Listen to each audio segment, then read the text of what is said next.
Hello students, myself Deepika Prajapati from Computer Department and welcome to all of you in my channel. So today we are going to discuss about a new additional control as आज जो हम discuss करने वाले हैं वो वाला जो हमारा कंट्रोल्स है प्रोग्रेस बार कंट्रोल। ये जो हमारा प्रोग्रेस बार कंट्रोल है उसका वर्किंग क्या है, इसको हम किस तरह से विजुअल स्टूडियो में एक्सेस कर सकते हैं विथ कोडिंग के साथ। ये वाला जो यहाँ पे जो कॉन्सेप्ट है प्रोग्रेस बार का, इसके साथ हम सेकंड जो कंट्रोल है टाइमर कंट्रोल, वो दोनों टॉपिक यहाँ पे हम कवर कर लेते हैं। Let's start the progress bar control. It represents Windows progress bar control and it is used to provide a visual feedback to your users about the status of some task. आप लोगों को शायद पता है, यदि आप लोगों को कोई भी फाइल या फोल्डर कॉपी कर रहे हो और कोई दूसरी जगह जो है जहाँ पे आप लोग स्टोर करना चाहते हो फाइल अदरवाइज फोल्डर जो है उसको पेस्ट करना चाहते हो, whenever you select any file and folder and control C करके आप लोग कॉपी करके जब आप कंट्रोल वी पेस्ट कर रहे होते हो, तब जो ग्रीन लाइन जो स्टार्ट से लेके 100 तक जो आपकी पेस्ट की प्रोसेस जब तक कंप्लीट नहीं हो जाती तब तक जो वो ग्रीन लाइन आप लोगों को शो होती है वो क्या है, तो वो प्रोग्रेस बार है। उसको हम प्रोग्रेस बार कहते हैं। जो हमारा जो कोई भी टास्क है उसको कंप्लीट करने के लिए जो फीडबैक देता है उसको हम प्रोग्रेस बार कहते हैं। Let's start the progress bar जो कंट्रोल है वो राइट से लेके लेफ्ट तक, लेफ्ट से लेके राइट तक का जो ऑपरेशन परफॉर्म हो रहा है एट ए टाइम उसको प्रोग्रेस करता है। It show a bar that fills in front of left to right. यहाँ पे आप लोग देख सकते हो एक बार जो है वहाँ पे लेफ़्ट से लेके राइट तक की प्रोसेस जो हमारी हो रही होती है ग्रीन लाइन में, ग्रीन कलर में, वही हमारा प्रोग्रेस बार है। और जो प्रोग्रेस बार कंट्रोल है वो typically used when application perform a task such as a copy file, printing document, so and so. इस तरह की जब तक आप लोग प्रोसेस कंप्लीट नहीं होती है तब तक आप लोगों को ग्रीन लाइन जो कलर में शो होती है स्टार्ट से लेके एंड तक, इट मीन्स लेफ़्ट से लेके राइट तक, वो हमारा प्रोग्रेस है। उसका प्रॉपर्टी टेबल जो है वो हम यूज़ कर सकते हैं प्रोग्रेस बार के लिए। वो है name, maximum, minimum, style and value. ये सारी जो प्रॉपर्टी है वो हम प्रोग्रेस बार के लिए यूज़ कर सकते हैं। उसके बाद उसकी मेथड एंड इवेंट्स जो है वो भी हम इस तरह से यूज़ कर सकते हैं। उसकी मेथड कौन कौन सी है, इंक्रीमेंट है, रीसेट टेक्स्ट है, टू स्ट्रिंग है, उसके बाद क्लिक इवेंट है, लीव इवेंट है। वो सारी इवेंट एंड मेथड्स हम लोग प्रोग्रेस बार कंट्रोल जो है उसमें यूज़ कर सकते हैं। यहाँ पे आप लोग देख सकते हो मैंने एग्जांपल दिया हुआ है। इस तरह से लाइनिंग जो ग्रीन कलर की लेफ़्ट से लेके राइट तक अपना टास्क जब तक कंप्लीट नहीं होता है तब तक ये ग्रीन लाइन जो है वो स्लोली इंक्रीमेंट होके एंड तक कंप्लीट होकर हमारा जो टास्क है वो फिनिश हो जाता है। इस तरह का जब आप लोगों को दिखाई दे रहा होता है अपनी स्क्रीन पे, यही हमारा प्रोग्रेस बार है। Let's start. अब हम इसे प्रैक्टिकली परफॉर्म करने जा रहे हैं। फर्स्ट ऑफ ऑल आप लोगों को विजुअल स्टूडियो जो है वो ओपन करना है। मैंने ऑलरेडी यहाँ पे हमारा विजुअल स्टूडियो ओपन करके रखा है। यहाँ से अब मैं प्रोग्रेस बार जो ये tool box left hand pan में आप लोगों को दिखाई दे रहा होगा, ये लेफ्ट हैंड पैन में जो टूल बॉक्स है वहाँ से आप लोगों को प्रोग्रेस बार जो है उसको ड्रैग एंड ड्रॉप करना है। आप लोगों को इसका कोडिंग थोड़ा सा टफ है लेकिन आपको अंडरस्टैंड हो जाएगा, डोंट वरी। जो आप ये वीडियो जो है वो एंड तक शो करेंगे, एंड तक देखेंगे।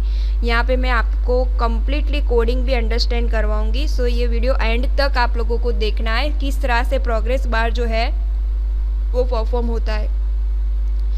यहाँ पे जो मैंने प्रोग्रेस बार जो है मैंने ड्रैग एंड ड्रॉप कर लिया है। उसके बाद मैं दो बटन्स ले लेती हूँ। ये मेरा फर्स्ट है बटन एंड यहाँ पे सेकंड बटन है। ये जो बटन्स है उसका नेम भी हम लोग चेंज कर देते हैं अब। पहला वाला बटन जो है उसको हम स्टार्ट बटन कहते हैं अभी, और जो सेकंड वाला जो बटन है उसको हम रीनेम करके रीसेट दे देते। पहले जो यहाँ पे उसकी टेक्स्ट प्रॉपर्टी है बटन 1, वहाँ जाके मैं उसका नेम दे देती हूँ स्टार्ट। सेकेंड जो बटन मेरा है उसका नेम मैं रख लेती हूँ रीसेट। और ये हमारा प्रोग्रेस बार है। उसके बाद मैं एक लेबल भी ले लेती हूँ ताकि मुझे जो मैसेज यहाँ पे दिखाना है वो मैं लेबल के थ्रू दिखाऊंगी। सो ये लेबल जो है वहाँ जाके उसकी जो टेक्स्ट प्रॉपर्टी उसको चेंज करने की कोई ज़रूरत नहीं है, लेकिन यहाँ जो टेक्स्ट अलाइन है वहाँ जाके मैं चेंज कर देती हूँ, मिडल सेंटर कर देती हूँ ताकि मेरा जो मैसेज जो है वो मिडल में मुझे मिले। और उसके बाद उसकी जो सेकंड प्रॉपर्टी है यहाँ फ़ॉन्ट, जो फ़ॉन्ट प्रॉपर्टी है वहाँ जाके मैं उसका फ़ॉन्ट भी चेंज कर देती हूँ। सो यहाँ से आप लोग फ़ॉन्ट स्टाइल भी चेंज कर सकते हो। मैं यहाँ पे बोल्ड कर देती हूँ और उसकी जो साइज़ है वो भी 10 रख देती हूँ एंड ओके। सो मेरी लेबल की ये प्रॉपर्टी है मैंने सेट की है, आप लोग भी अपनी तरह से लेबल की प्रॉपर्टी सेट कर सकते हो। उसके बाद जो मोस्ट इम्पॉर्टेंट है वो है टाइमर। सो अब यहाँ से टाइमर आप लोगों को ड्रैग एंड ड्रॉप करना है। सो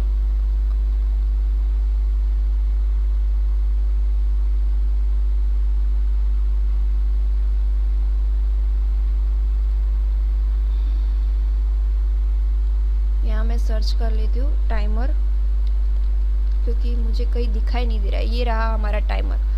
सो टाइमर जो है वो मैं ड्रैग एंड ड्रॉप कर लेती हूँ। सो ये वाला टाइमर जो है वो फॉर्म में नहीं आएगा, वो हमारी जो विंडोज़ फॉर्म की एप्लीकेशन है उसके बॉटम साइड में आप लोगों को दिखाई देगा इस तरह से टाइमर। सो आपको यहाँ जो टाइमर है उसकी भी प्रॉपर्टी सेट करनी है, लेकिन हम जो प्रॉपर्टी सेट करने वाले हैं टाइमर की वो बाय डिफ़ॉल्ट जो है अभी वो यहाँ टेबल में से आप लोग चेंज नहीं करोगे, लेकिन मैं कोडिंग में चेंज करूँगी। सो यहाँ पे जो है इंटरवल 100 वो स्पीड है हमारी, कितनी स्पीड में हमारी फाइल कॉपी हो रही है। सो ये हमारी स्पीड अभी 100 जो है वो बेसिकली नॉर्मल है, बाय डिफ़ॉल्ट हम इतनी ही रखते हैं, उसको ज़्यादा करने की ज़रूरत नहीं है। और ये अनेबल है जो बाय डिफ़ॉल्ट फॉल्स है, लेकिन जब हमारी प्रोसेस शुरू होगी सो हम उसको ट्रू करेंगे ताकि हमारा टाइमर जो है वो अनेबल हो जाए।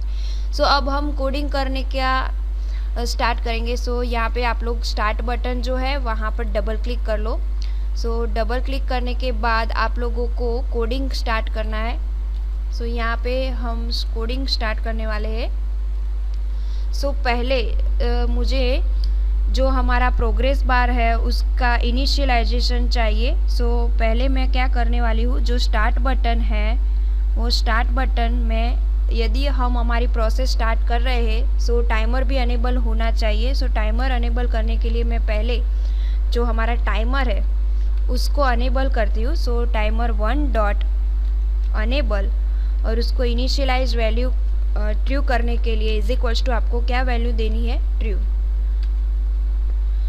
देन सेकंड हमारी जो टाइमर कम्प्लीटली अनेबल हो जाने के बाद जो हमारा प्रोग्रेस बार है वो कितने टाइम में हमारी जो प्रोसेस है वो कंप्लीट करेगा। सो उसका मैक्सिमम भी आप लोगों को देना पड़ेगा वैल्यू। सो यहाँ पे मैं प्रोग्रेस बार जो है उसकी मैक्सिमम वैल्यू भी दे देती हूँ। सो प्रोग्रेस बार 1 डॉट उसकी जो मैक्सिमम वैल्यू है वो यहाँ पे मैं 100 दे देती हूँ। सो 100 के टाइम तक मुझे जो हमारी फाइल है कॉपी हो रही है उसकी प्रोसेस कंप्लीट हो जानी चाहिए।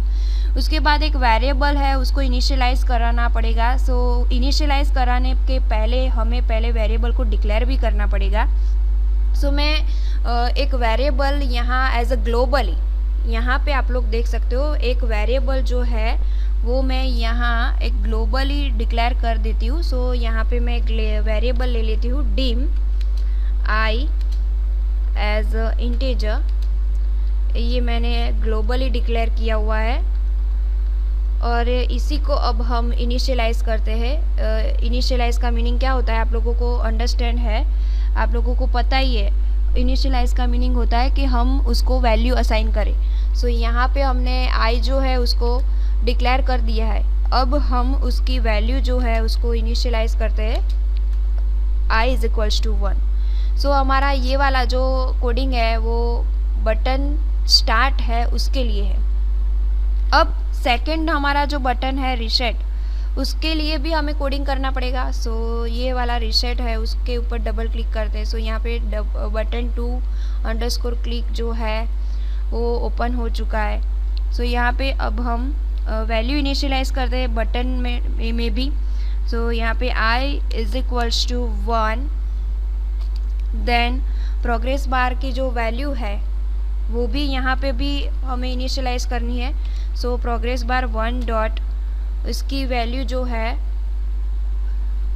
वो हम इनिशियलाइज 0 से स्टार्ट करेंगे। So value is equals to 0 and उसके बाद हमें जो लेबल में टेक्स्ट मिलना चाहिए उसके लिए लेबल 1 डॉट टेक्स्ट, अभी जो हमने टेक्स्ट लिया हुआ है वो ब्लैंक रखते हैं क्योंकि उसका मैसेज जो है वो हमें टाइमर की जो कोडिंग है उसमें चाहिए। सो ये वाला आपको ब्लैंक रखना है। उसके बाद ये टाइमर है उसी के ऊपर आपको डबल क्लिक करना है। जैसे ही आप लोग डबल क्लिक करते हो इस तरह से टाइमर की जो इवेंट है टिक इवेंट, यहाँ पे देख सकते हो टाइमर की कौन सी इवेंट यहाँ पे आई है, टिक इवेंट, टाइमर 1_ टिक। तो यहाँ आप लोगों को जो टाइमर की टिक इवेंट है वहाँ पर अब कोडिंग करना है।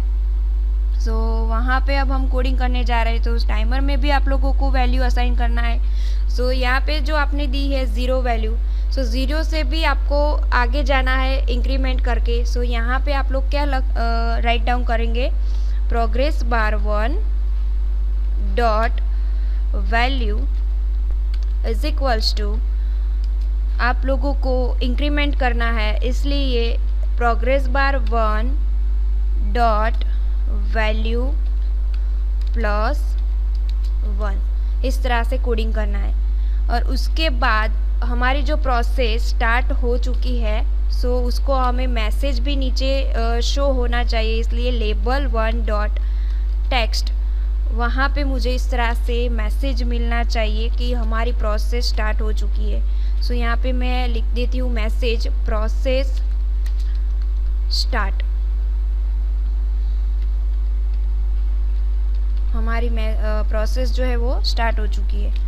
एंड हमारा जो वेरिएबल है उसको भी इनिशियलाइज करना है, जो ऑलरेडी हमने इनिशियलाइज तो किया हुआ है लेकिन यहाँ पे भी असाइन करना है जो हमने वेरिएबल लिया हुआ है i।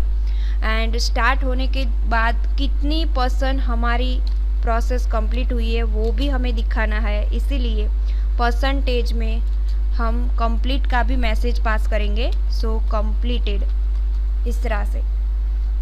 एंड हमारी प्रोसेस जो है वो किस तरह से स्टार्ट होगी वो भी हमें दिखाना है। सो हम दिखाने के लिए हमारा जो वेरिएबल है i उसको इंक्रीमेंट करके आगे जो वैल्यू है उसके साथ असाइन करेंगे एंड कंडीशन यूज़ करेंगे if i greater than 100, then हमारा जो i वेरिएबल स्टार्ट होता है 0 से लेके 100 तक, तब तक हमें टाइमर जो है वो अनेबल किया हुआ है, वो 100 से आके जब कंप्लीट होता है तब उसको डिसेबल करना है, ताकि हमने जो यहाँ पे ट्रू वैल्यू दी हुई है उसको अब हमें फॉल्स में कन्वर्ट करना है। सो अब हम क्या करेंगे, देन के बाद हमारा जो टाइमर है जो अब कंप्लीट होने वाली है प्रोसेस, तब उसको अब हम डिसेबल करेंगे। लेकिन डिसेबल करने के लिए आप लोगों को डिसेबल लिखने की ज़रूरत नहीं है, अनेबल की वैल्यू जो ट्रू है उसको आप फॉल्स कर दो। सो यहाँ पे अब मैं उसकी वैल्यू जो है वो फॉल्स कर देती हूँ।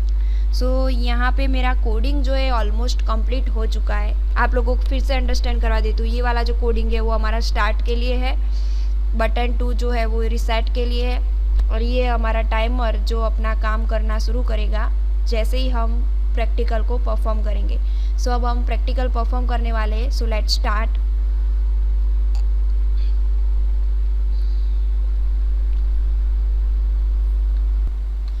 सो लेट्स सी, यहाँ पे हमारा आउटपुट भी आ चुका है। सो अब हम इसको परफॉर्म करने जा रहे हैं। सो आप लोग देख सकते हैं जैसे ही मैं स्टार्ट पे क्लिक करती हूँ हमारी प्रोसेस जो कॉपी की है वो स्टार्ट हो चुकी है और वो 100 तक कंप्लीट हो जाएगी। सो इस तरह से प्रोग्रेस बार जो है वो वर्क करता है। सो आई होप आप लोगों को कम्प्लीटली अंडरस्टैंड हो चुका होगा। सो ये हमारा कॉन्सेप्ट जो है वो जीटीयू की यूनिवर्सिटी के एग्ज़ाम के लिए बहुत ही इम्पोर्टेंट है। ये क्वेश्चन बारी बारी से कई पेपरों में आस्क हो चुका है और हमारी आने वाली जो एग्ज़ाम है उनमें भी आस्क शायद हो चुका है, शायद नहीं, मैं तो यही कहूँगी ये क्वेश्चन आने ही वाला है, क्योंकि ये क्वेश्चन कई बार आस्क हो चुका है। सो आप लोगों को ये जो क्वेश्चन है वो ठीक तरह से अंडरस्टैंड करना है, इस तरह का कोडिंग भी लिखना है और उसका आउटपुट भी आप लोगों को दिखाना है। सो ये हमारा प्रोग्रेस बार जो है वो कम्प्लीटली आई होप आप लोगों को अंडरस्टैंड हो गया होगा। सो फिर से मैं आप लोगों को दिखा देती हूँ ये हमारा जो कोडिंग है। सो ये कोडिंग के पहले तो हमने डिज़ाइन किया था, तो आप लोगों को इस तरह से पहले डिज़ाइन करना है। कैसे? सो यहाँ पे प्रोग्रेस बार लेना है, लेबल लेना है, start button, reset button and timer लेना है। इसी के साथ हमने टाइमर का भी कंसेप्ट क्लियर कर लिया है। यदि आपको एग्ज़ाम में टाइमर कंट्रोल भी आस्क होता है तब भी आप लोग ये वाला एग्जाम्पल भी दे सकते हो। यदि प्रोग्रेस बार आए तो भी आप लोग ये एग्जाम्पल दे सकते हो, टाइमर आए तो भी आप लोग ये एग्जाम्पल दिखा सकते हो एग्ज़ाम में। ओके, सो ये जो हमारा टाइमर कंट्रोल एंड प्रोग्रेस बार है, दोनों टॉपिक एक ही लेक्चर में कवर हो चुके हैं। सो हम अलग से अब टाइमर कंट्रोल जो है उसको स्टडी नहीं करेंगे, लेकिन आप लोगों को अपनी खुद की तरह से लॉजिक लगाकर टाइमर को यूज़ करना है तो आप लोग कर सकते हो। ओके, सो ये हमारा प्रोग्रेस बार है एंड टाइमर कंट्रोल है, दोनों एक ही टॉपिक ने हमने कवर कर लिया है। सो आप लोगों को यदि progress bar and timer control exam में आस्क हो तो आपको इस तरह से उसका डिस्क्रिप्शन लिखने के बाद ऐसे डिज़ाइनिंग करना है। डिज़ाइनिंग कंप्लीट करने के बाद यहाँ से लेके लास्ट तक आप लोग देख सकते हो, यहाँ से लेके लास्ट तक उसका कोडिंग करना है। कोडिंग करने के बाद आप लोगों को इस तरह से आउटपुट भी ड्रॉ करना है। ओके, सो ये हमारा आउटपुट भी आप लोग देख सकते हो, मैंने आपके सामने ही इसको परफॉर्म किया है। So I hope dear all student you all easily understand about this concept timer control and progress bar control from this video lecture series. यदि आप लोगों को मेरा वीडियोस अच्छा लगता है, अंडरस्टैंड इजी तरीके से हो जाता है, तो आप लोग इसको लाइक करें, शेयर करें एंड सब्सक्राइब करें। एंड यदि आप लोगों को कोई भी डाउट है तो आप मुझे यूट्यूब में भी कमेंट कर सकते हो, और मेरे जो स्टूडेंट्स हैं वो हमें व्हाट्सएप में या गूगल क्लासरूम में भी कह सकते हैं। Okay, so thanks to all of you.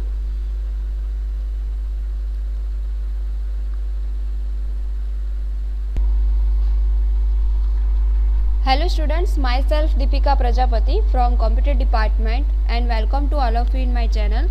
So today we are going to discuss about one new additional control as reach text box. हम लोगों ने पहले जो वीडियो सीरीज़ है वहाँ पे कई सारे एडिशनल कंट्रोल ऑलरेडी स्टडी कर चुके हैं, जैसे कि date time picker control, list box control, combo box control and अभी हमारा जो प्रीवियस था वहाँ पर हमने पिक्चर बॉक्स कंप्लीट किया है। अब आज हमारा जो लेक्चर्स है वहाँ पर हम न्यू एडिशनल कंट्रोल अब स्टडी करने जा रहे हैं। वो जो हमारा न्यू एडिशनल कंट्रोल्स जो है वो है रीच टेक्स्ट बॉक्स। सो रीच टेक्स्ट बॉक्स जो है वो हमारा सिंपल टेक्स्ट बॉक्स के कैसे डिफरेंट होता है, सो उन दोनों में डिफरेंट क्या है, हम टेक्स्ट बॉक्स को रीच क्यों कहते हैं। सो यहाँ पे आप लोग उसका डिस्क्रिप्शन देख सकते हो। रीच टेक्स्ट बॉक्स जो है उसको हम core of full blown word processor भी कह सकते हैं। So the reach text box control is the core of full blown word processor and it provides all the functionality of text box control. जो कि हमारा सिंपल टेक्स्ट बॉक्स कंट्रोल है उसकी सारी फंक्शनैलिटी ये रिच टेक्स्ट बॉक्स है वो भी देता है, लेकिन ये जो हमारा रिच टेक्स्ट बॉक्स है वो सिंपल टेक्स्ट बॉक्स से कैसे डिफरेंट है।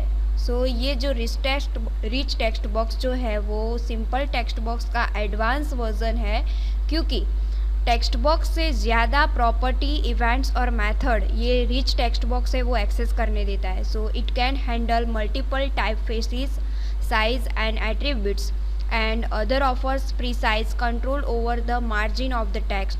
So that's why we can say as this type of text box is rich text box.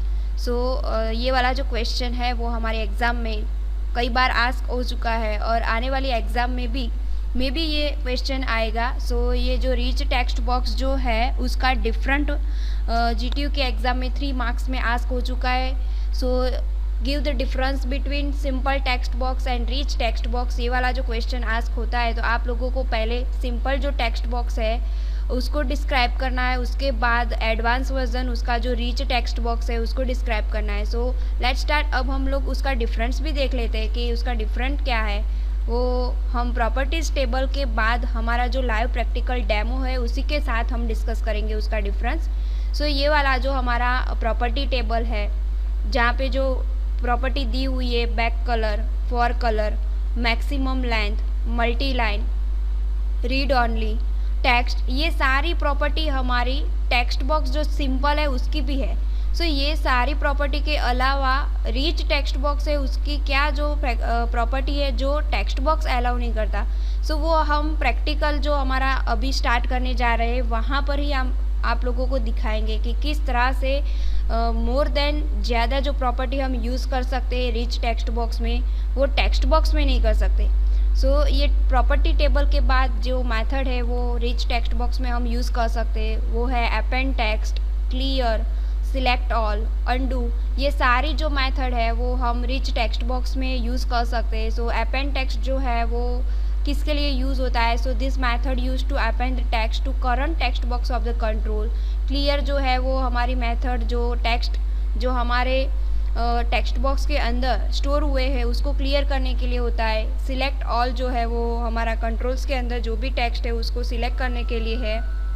उसके बाद अंडू जो है वो हमारा एडिट ऑपरेशन परफॉर्म करता है। सो ये सारी मेथड्स हम रिच टेक्स्ट बॉक्स के अंदर परफॉर्म कर सकते हैं। उसके बाद उसका जो इवेंट का टेबल है ये सारी इवेंट हम परफॉर्म कर सकते हैं रिच टेक्स्ट बॉक्स में, जो कि है click event, link, click and selection change. ये सारी इवेंट्स जो है वो हम रिच टेक्स्ट बॉक्स के अंदर परफॉर्म कर सकते हैं। सो अब उसका एग्जाम्पल अब हम लाइव टेक्स्ट बॉक्स जो है हमारा रिच टेक्स्ट बॉक्स वो परफॉर्म करने जा रहे हैं। सो फर्स्ट ऑफ ऑल आप लोगों को पहले विजुअल स्टूडियो ओपन करना है।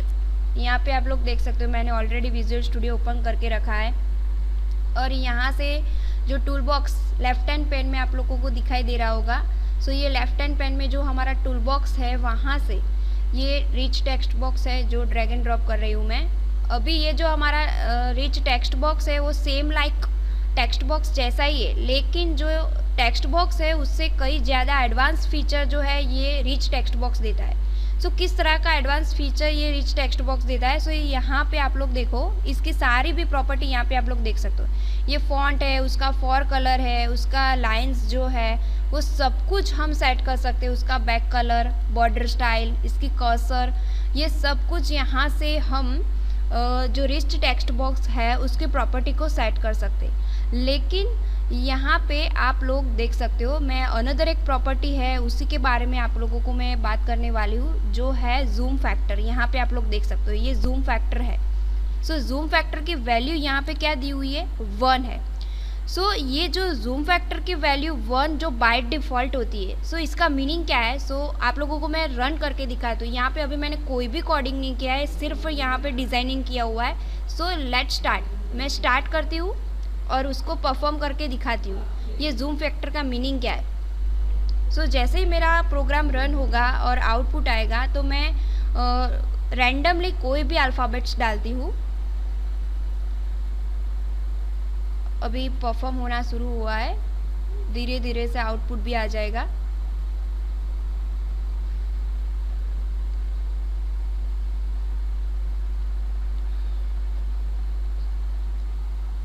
सो लेट्स सी यहाँ पे मेरा आउटपुट जो मैंने रिच टेक्स्ट बॉक्स लिया हुआ है वो यहाँ पे शो हो रहा है।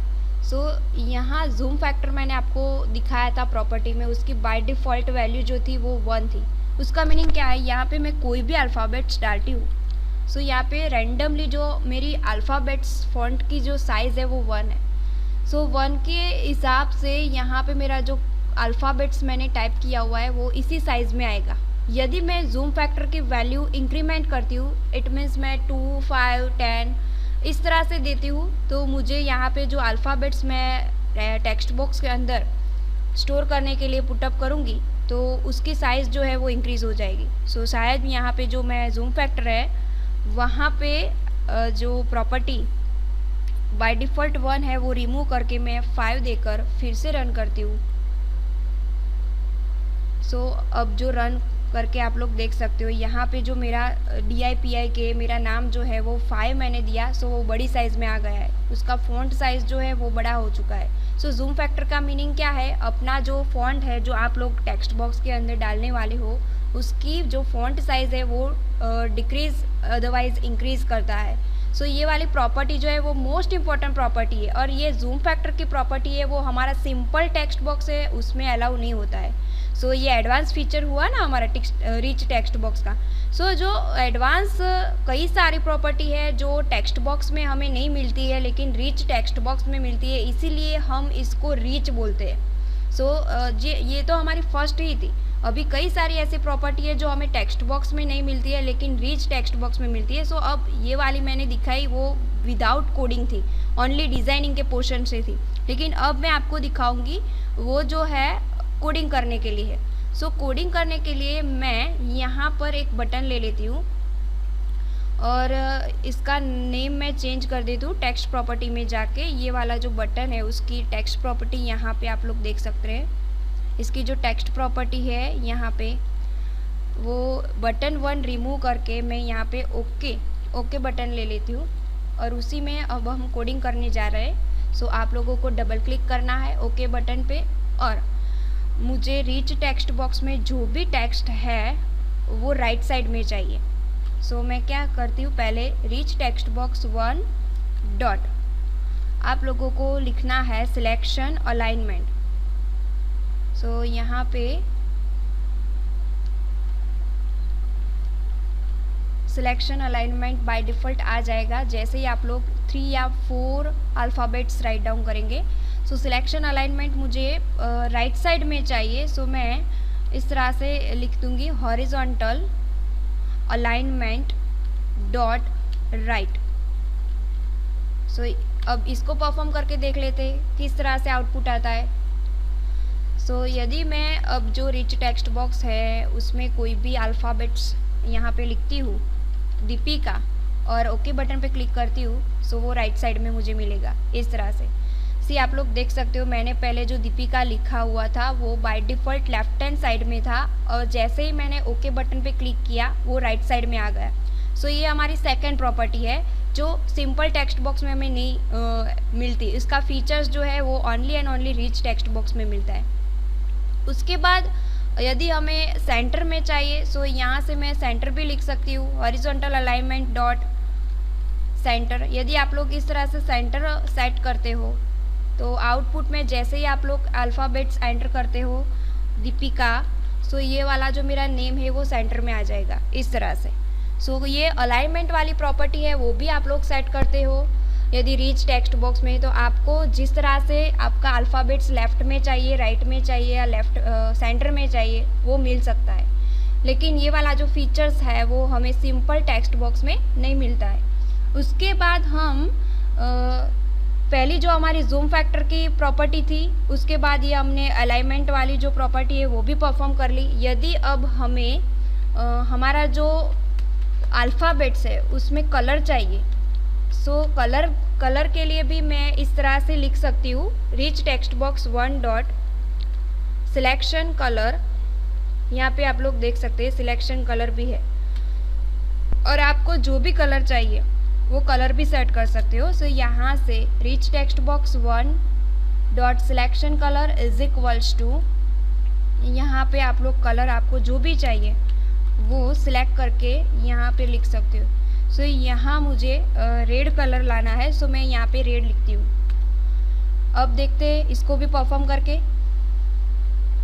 अब यहाँ पे आप लोग देख सकते हो मैंने दीपिका लिखा, लेकिन मुझे पूरा का पूरा नेम रेड कलर में नहीं चाहिए, मुझे ओनली PI चाहिए। सो मैं इसको सिलेक्ट करती हूँ पहले PNI और ओके पे क्लिक करती हूँ। तो देखो ओनली PNI जो है वही मेरा जो अल्फ़ाबेट है वो रेड कलर में आया है, DI and KA as it is black colour में ही है। सो जिस कलर को मुझे रेड करना है उसको मैं पहले सिलेक्ट करूँगी और उसी के बाद मैं ओके पे क्लिक करती हूँ। सो इस तरह से मुझे अल्फ़ाबेट्स में जो कलर चाहिए वो कलर भी आ जाएगा। सो ये वाली भी प्रॉपर्टी हम रिच टेक्स्ट बॉक्स में सेट कर सकते हैं। उसके बाद यदि मुझे बुलेट लाना है, मेरे नेम जो मैंने रन टाइम पे लिखती हूँ और वहाँ पे मुझे बुलेट्स चाहिए, सो बुलेट्स के लिए भी आप लोग प्रॉपर्टी सेट कर सकते हो। उसकी जो प्रॉपर्टी है वो है सिलेक्शन बुलेट। आप लोगों को क्या राइट डाउन करना है, वहाँ पे सिलेक्शन बुलेट, और जैसे ही आप लोग सिलेक्शन बुलेट अनेबल करने के लिए उसकी वैल्यू ट्रू देते हैं, सो मैंने अनेबल करने के लिए उसकी वैल्यू जो है वो ट्रू लिखी है। सो ये वाली प्रॉपर्टी जब मैं सेट करती हूँ एज अ कोडिंग टाइम पे, तब मुझे अपना जो नेम है उसके आगे बुलेट आना चाहिए, वो बुलेट भी मिल जाएगा इस तरह से। सो ऐसी कई सारी प्रॉपर्टी जो है वो हम रिच टेक्स्ट बॉक्स में सेट कर सकते हैं। सो इसीलिए जो ये हमारा टेक्स्ट बॉक्स है उसको हम रिच टेक्स्ट बॉक्स कहते हैं। सो आई होप आप लोगों को ये वाला जो कॉन्सेप्ट है रिच टेक्स्ट बॉक्स का वो इजीली अंडरस्टैंड हो गया होगा। सो अभी भी आपको कोई भी रिच टेक्स्ट बॉक्स में डाउट है तो आप लोग मुझे गूगल क्लासरूम में, व्हाट्सएप में, अदरवाइज़ यहाँ पे यूट्यूब की जो कमेंट है वहाँ पर भी आप लोग लिख के मुझे बता सकते हो। So I hope you all easily understand this concept about rich text box from this PPT video lecture series with practical live demo. So thanks to all of you.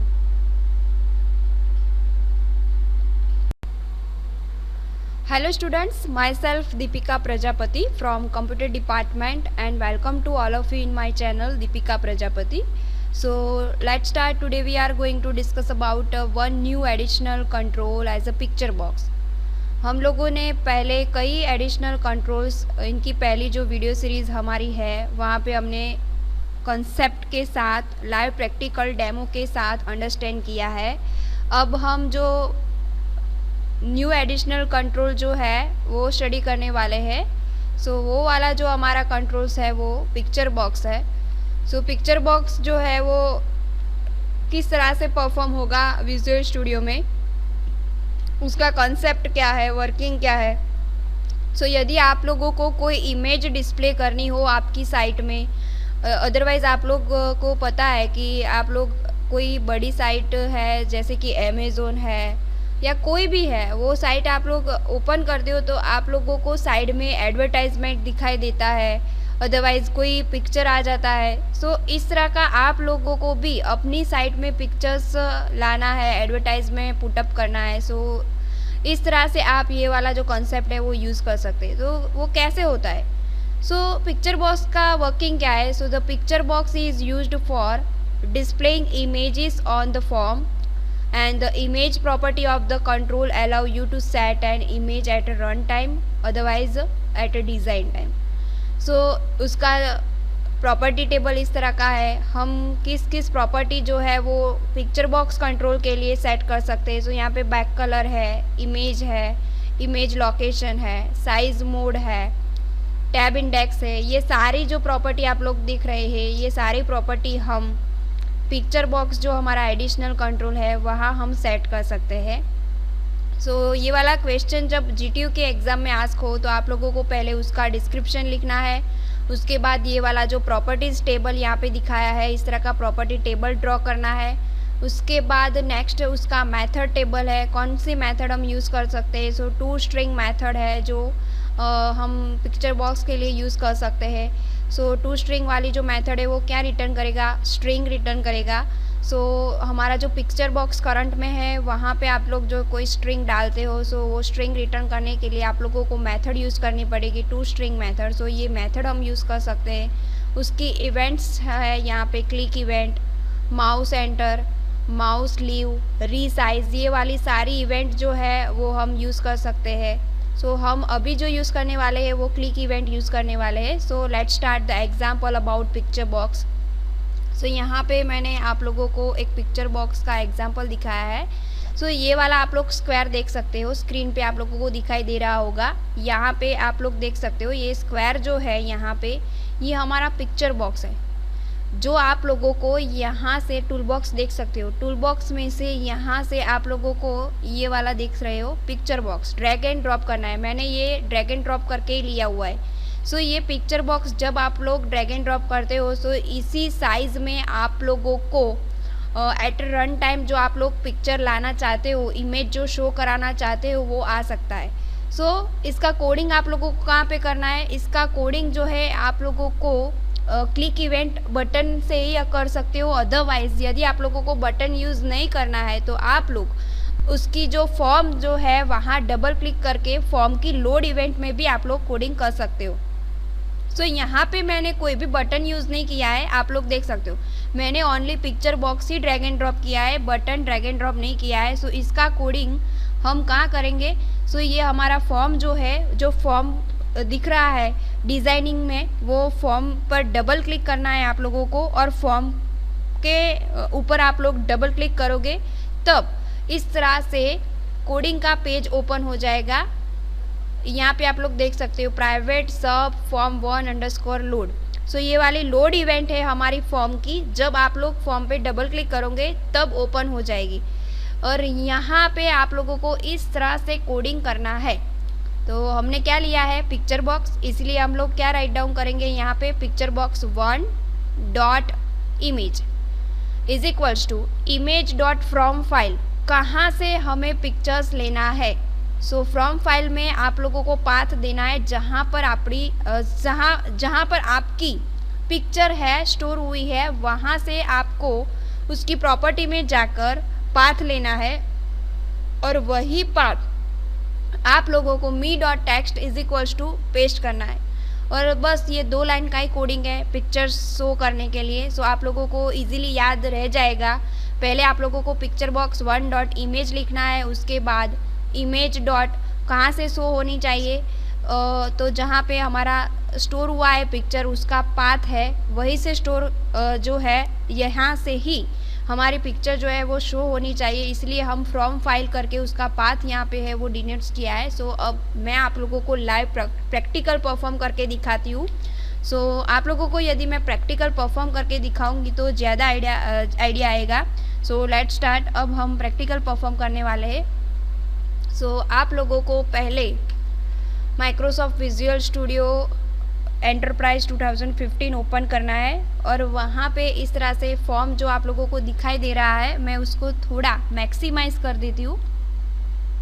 आप लोग भी इस तरह से अपना फॉर्म मैक्सिमाइज कर सकते हो। अब यहाँ मैं पिक्चर बॉक्स ले लेती हूँ। यहाँ जो टूल बॉक्स है, टूल बॉक्स में से पिक्चर बॉक्स इस तरह से आप लोगों को ड्रैग एंड ड्रॉप करना है। अब थोड़ा पिक्चर का जो हाइट विड्थ है वो मैं बढ़ा देती हूँ ताकि हमारा पिक्चर जो है वो थोड़ी बड़ी साइज़ में आए रन टाइम पे।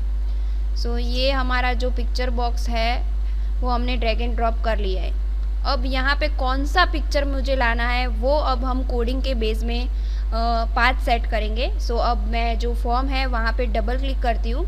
जैसे ही मैं डबल क्लिक करूँगी इस तरह से फॉर्म की लोड इवेंट आप लोग देख सकते हो ओपन हो चुकी है। यहाँ पे मेरी फॉर्म की लोड इवेंट जो है वो ओपन हो चुकी है। अब यहाँ मुझे कोडिंग करना स्टार्ट करना है। यहाँ पे आप लोगों को फर्स्ट ऑफ ऑल क्या लिखना है, पिक्चर बॉक्स। यहाँ पे picture box 1.image is equals to image dot, आपको जहाँ से फाइल लेनी है इसके लिए आपको इस तरह से लिखना पड़ेगा फ्रॉम फाइल, और पैरेंथेसिस इट मीन्स ब्रैसेस में with in a double quotation यहाँ पे आप लोगों को पाथ देना है। अब पाथ आप लोग कौन सा देंगे, जो पिक्चर आपको चाहिए उसका। सपोज़ यहाँ पे मैं आप लोगों को दिखाती हूँ मिनिमाइज़ करके, मुझे शायद ये वाला पिक्चर चाहिए। यहाँ पे आप लोग देख सकते हो कंप्यूटर इंजीनियर, ये मुझे पिक्चर चाहिए। तो क्या करना है, आप लोगों को जहाँ पर भी आपका जो इमेज है उसकी राइट क्लिक करना है, और राइट क्लिक करने के बाद आपको जो प्रॉपर्टी दिखाई दे रहा है यहाँ पे, वहाँ पर क्लिक करना है प्रॉपर्टी। और जैसे ही आप लोग प्रॉपर्टी पे क्लिक करोगे यहाँ लोकेशन दिखाई दे रहा होगा आपको, देखो यहाँ पे लोकेशन है। आपको क्या करना है, ये वाला जो लोकेशन का पाथ है उसको कॉपी करना है। मैं यहाँ से कॉपी कर रही हूँ और कॉपी करने के बाद यहाँ पे जो हमारा है वहीं पे पेस्ट करना है। सो ये वाला पाथ मेरा आ चुका है। अब यहाँ से कंप्लीट नहीं होगा, अभी भी आप लोगों को पाथ कॉपी करना है। यहाँ पे देखो सी ड्राइव में, यूज़र के फोल्डर में, SSP3 के फोल्डर में, डेस्कटॉप पर अभी भी बाकी है।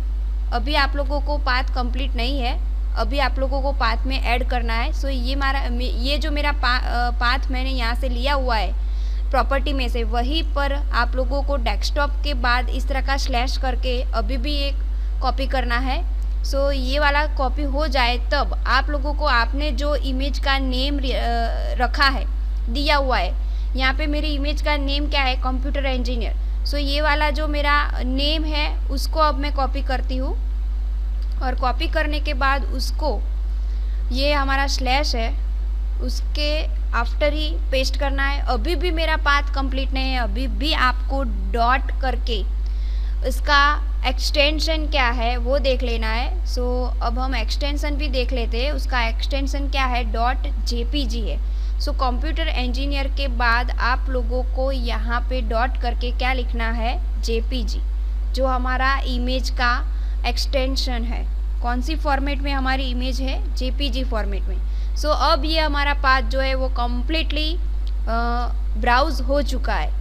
अब क्या करना है, इसी पाथ को आप लोगों को कॉपी करना है। यहाँ से कॉपी करके आप लोगों को नेक्स्ट यहाँ पर ही ऐसे लिखना है, me.text इज इक्वल्स टू, यहाँ पर आपको फिर से ये वाला जो पाथ है वो पेस्ट करना है। ये पेस्ट हो जाने के बाद आपका जो कोडिंग है पिक्चर बॉक्स का वो कंप्लीट हो जाता है, और अब इसको रन करना है। सो मैं स्टार्ट करती हूँ मेरा प्रोजेक्ट रन करने के लिए, और देखना है हमारा पिक्चर बॉक्स जो हमारी इमेज है वो आती है या नहीं।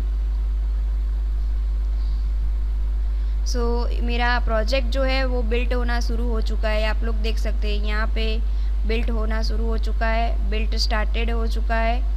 यहाँ से बिल्ट हमारा थोड़ी देर में सक्सीड भी हो जाएगा और आउटपुट भी आ जाएगा।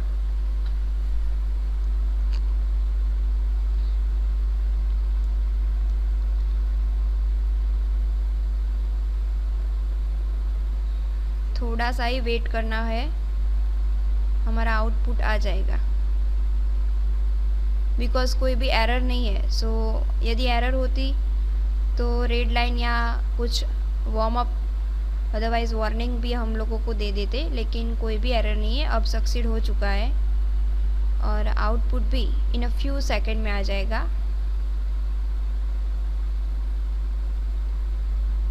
देखो आप लोग देख सकते हैं यहाँ हमारा आउटपुट आ चुका है। Trust me cause I am a computer engineer. So ये मैंने इमेज आप लोगों को दिखाई थी। सो ये इस तरह से आउटपुट भी आ जाता है। सो ये हमारा जो है वो पिक्चर बॉक्स का कोडिंग है और उसका लाइव परफॉर्मेंस डेमो है। सो जब भी एग्ज़ाम में इस तरह का पिक्चर बॉक्स कंट्रोल आस्क होता है तो आप लोगों को इसको इस तरह से पहले डिज़ाइनिंग करना है, उसका कोडिंग भी राइट डाउन करना है, और कोडिंग राइट डाउन करने के बाद आप लोगों को आउटपुट भी दिखाना है। सो आई होप आप लोगों को अच्छी तरह से ये वाला कॉन्सेप्ट जो है वो अंडरस्टैंड हो चुका होगा। सो ये आप लोग ने कोडिंग भी कम्प्लीटली देख लिया है। इस तरह का आउटपुट भी हम लोगों को मिल जाता है। So I hope you all easily understand about the picture box control from this video lecture series। यदि आप लोगों को कोई भी डाउट है तो आप मुझे गूगल क्लासरूम में, व्हाट्सएप में, और यहाँ मेरी जो यूट्यूब चैनल है उसकी कमेंट बॉक्स में भी आप कमेंट कर सकते हो। Okay, so I hope you all easily understand about this all controls from this video lecture series। सो यदि आप लोगों को अच्छा लगता है मेरा वीडियोस तो आप अपने फ्रेंड्स के साथ शेयर भी कर सकते हैं और लाइक करो। Okay, thanks to all of you.